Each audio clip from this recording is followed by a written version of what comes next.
Merci beaucoup, mesdames et messieurs les élus, madame la présidente de Solexine, monsieur le directeur du musée de la ville de Grenoble, et puis surtout vous toutes et tous.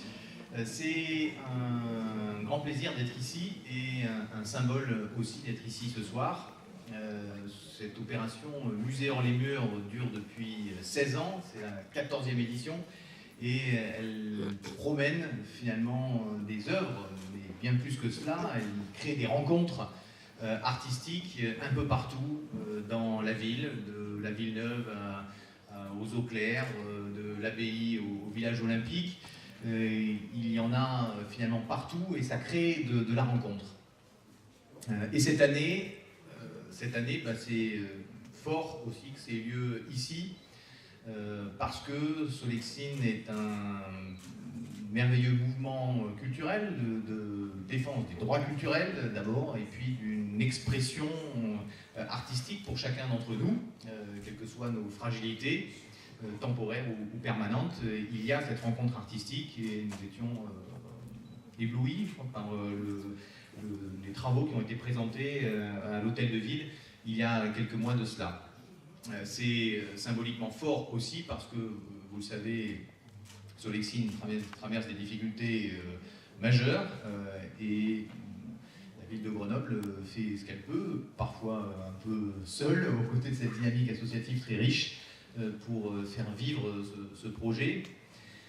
Et finalement, ce projet il est très en lien avec ce projet du musée hors les murs.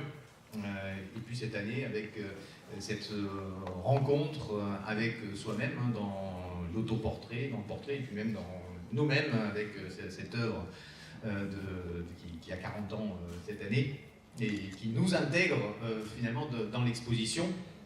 Je ne vais pas être plus long, mais pour dire que dans ces expositions, à chaque fois, nous mesurons à quel point chacun finalement vit l'œuvre d'art de façon très intime et personnelle, à quel point finalement il n'y a pas une manière de lire une œuvre d'art et qu'il y a une émotion, parfois pas d'émotion d'ailleurs, et ça marche aussi, mais qu'il y a une rencontre en tout cas, et que c'est cette culture intime de l'émancipation, je crois, qui est forte, à la fois la place de l'artiste et puis notre capacité chacun à nous faire vivre notre expérience culturelle, cette expérience profondément humaine, nous faire vivre ce rapport à l'œuvre que nous développons ou pas, ou que nous développons de façon très différente et de façon très sensible.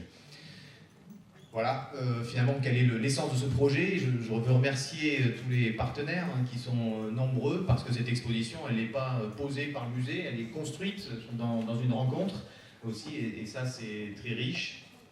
Et donc remercier le Centre social, Chorier-Veria, la MJC Parmentier, l'association Histoire Étoile, Culture du Cœur, les écoles et les collèges aussi.